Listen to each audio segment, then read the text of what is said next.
So I'm here with Emma Ferguson, who is the best of the Valley mortgage agent. Woohoo! Woo! So Emma, there's been a lot of talk in the last 6 months. People come to me and they just throw out the word assumable loans. And I guess I've never really done the deep dive onto it. So I know you've done a little more research. So could you sort of broaden our horizons on those? I'm glad you asked me about that. Another bone I have to pick with some of you agents touting these assumable loans. Hey, I agree, it can be awesome, but for a very specific client, you often are able to get a much lower rate than what's going on the market. That's why they're so popular and people are talking about them right now, because if you can get a 3% over a 6%, well, that sounds a lot better, right? However, what a lot of people don't understand about assumable loans is it's not going to be a traditional loan where you're financing the whole thing and coming up with a down payment.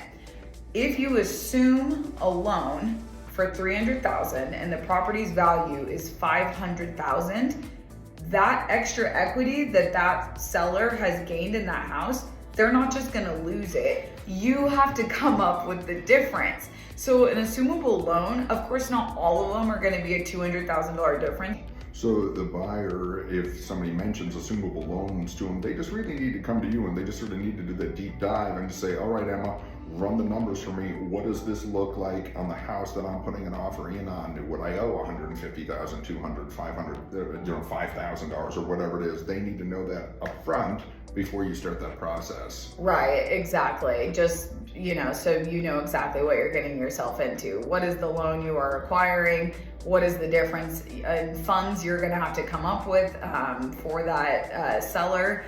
And then the other thing too about assumable loans is you are able to assume a loan from a veteran, FHA, conventional. All of these are assumable loans, but it depends on what you're using the property for. Some of them do accept investors. Some of them only accept primary. So there's a bunch of nuances with assumable loans, which is why I wanted to talk about this. It is great that you can get a lower rate, but it is not just some easy peasy process. You have to understand that old lender is dealing with new lender, is dealing with mortgage company you have now, is dealing with old mortgage company. So it's a lot of communication channels and it can be somewhat of a sloppy experience.